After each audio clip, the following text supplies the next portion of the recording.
Hi, Parker. Hello. Hi. Today, I wanted to bring up our favorite video of Eckhart's. The title of the video is The Impulse to Awaken. In here, there is a portion of the video that is our favorite part, which talks about the latent ego, which is give a person that is normal living and give them power. And how does that just become too much, inflates? Let's watch the video. Thank you.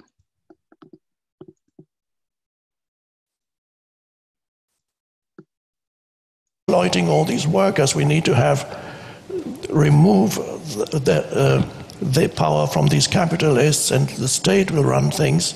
It's all wonderful, so that they wanted to create a better world. It's a great idea. But what they had not thought about is their own state of consciousness. And the ego, by the way, is the unconsciousness of identifying with your mind completely. So they had looked at how do we need to change the world? Well, what they forgot is what about my state of consciousness? And then the same evils that they wanted to eliminate, they recreated in another way.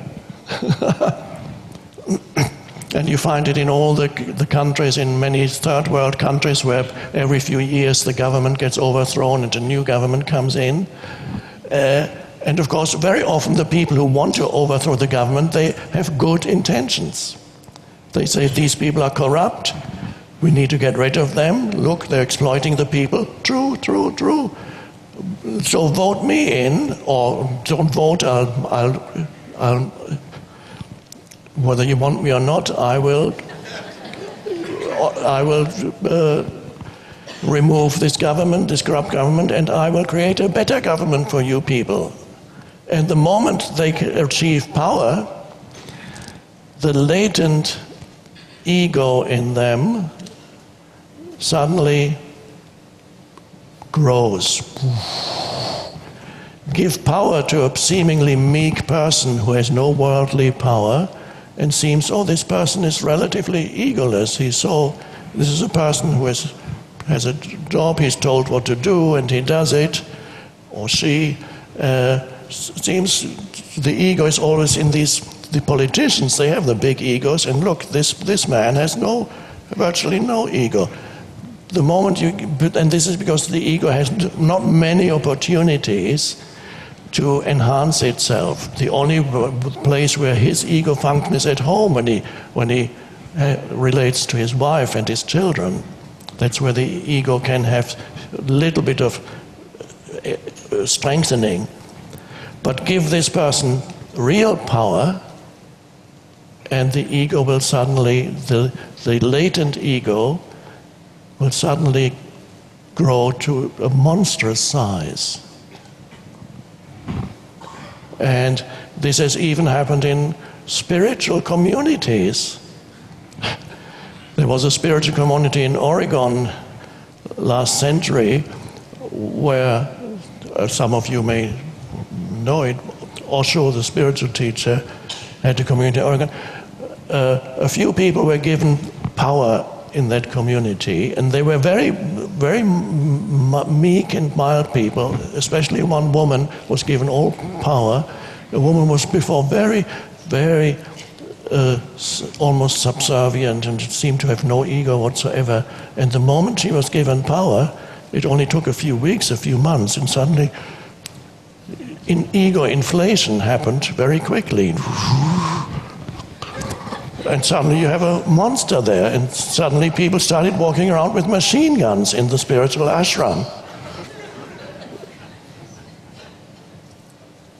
She said, we need to protect ourselves from these evil people outside.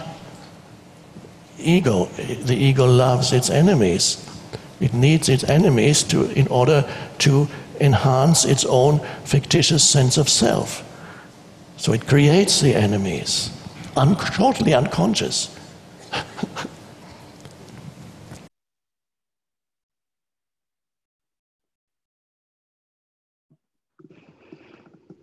Don't you love his truth? The simplicity of what he says. What I find is this part where it says the ego loves its enemies, and give the person a little bit of power and the ego just inflates, right? And I would love to hear what the viewers have to say about their own situations as well. What I feel, to me, my ego is always tested with supporting the group, the Facebook group, right? Because you can get into the pull of, oh, how many likes am I getting? You know, he brings it up on so many talks that social media is that way, that you can be attracted to how many likes you're getting or how many comments you're getting, and to be in this pure presence, his pointer of being in the stillness, right? I don't know anything, dwelling in the unknowable, right? I'm nobody in particular. I know nothing in particular, right? Just remain in gratitude, remain in humility. The same thing with work. It can happen that people can get managers that suddenly it was a normal person, but now how many people experience a manager that does not have a good management style, right? They've never encouraged people. They've never lived in a collaborative teamwork kind of environment, right? And give them a little bit of power. Hey, you're a manager of these people. And here comes no, you have to do this way. I said so. This happens a lot in corporate America, right? I said so. Did you not read my email because I'm your manager, right? So I feel people experience it. So you can kind of know where the ego is causing the separation, right? The ego loves his ending of his ego loves its enemies, and the separation is caused. So last couple of years, my whole mode of operating in corporate America is, I'm nobody in particular, let me help you. And that inflation of, oh, I got this important project, and the inflation can start, right? Oh, I'm doing this federal project, or I'm doing this important work, right? So it is his pointer of this dwelling in the unknowable. You're the valley, right? The valley spirit. Have the Tao Te Ching, have the valley spirit. You're not a mountain, you're a valley. So, so beautiful. What do you have to say, Parker? It's good that I did not know what clip you were going to play until before you played it. So, yeah, he has many pointers to be the valley. You are the sky, not the clouds passing by it. I remember him doing a talk with, I think it was Wayne Dyer, and Wayne Dyer kept saying in the beginning of it, he said it 2 or 3 times, about how Eckhart, they came out with a top 100 list of, do you remember that? They came out with a top 100 list or top 10 list of spiritual leaders, and he asked if he had seen it, and Eckhart said, yes, I'm paraphrasing. He said, yes, but I have to drop those things like a hot potato. It's what's the point of, that's just another story. That story is like meant to sort of expand this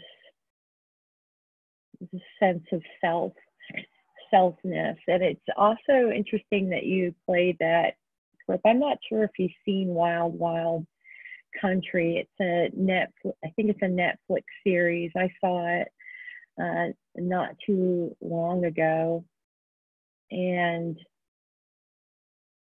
it's a beautiful story about what can go wrong. I could, like, there was a part of me that could just I felt the sadness in this story. And it was, and I thought it was a beautiful thing that it got filmed when it was filmed. The other, so I recommend watching it. It's there's so many lessons to be learned in that documentary, and you can perceive what's happening there very, very easily if you're in a space that's waking up. Another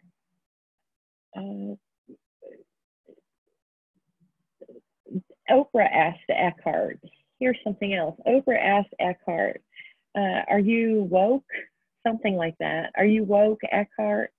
Your ego gone completely? And he said, I don't know, but you're going to have to tell me if you see it. Maybe tomorrow it comes back, but I won't see it. So in corporate America and other places like that, there's lots of people that are in the shell of the ego is cracked. Presence is coming for them right now. There's no choice, it's coming. And there are people that are still sort of in the same structures that were in place. It's sort of like, it's not everybody at once. It's sort of like this gradient of awareness coming up in people in varying degrees at varying times. So in corporate America, there's a lot of, if you're completely unconscious and you're given something to enhance your sense of self or your role, then it's almost a given that something like that would happen. I also like Eckhart's word about intention. Their intentions were good, but what was the purity of their impulse, right? Because that's really that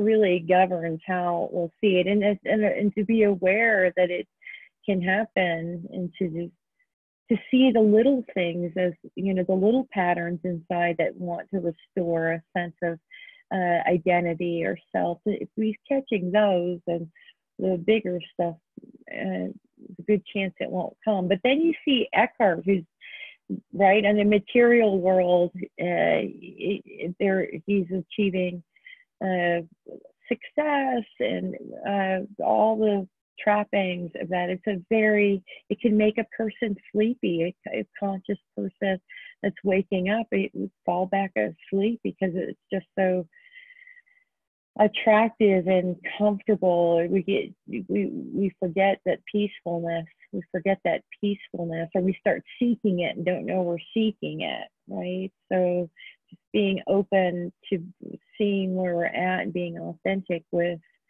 where we're at and accepting that keep us in our sameness of just outflowing of whatever comes in the moment. Thank you for sharing that, Poonam, and for sharing your stories too. Thank you. It. Yeah.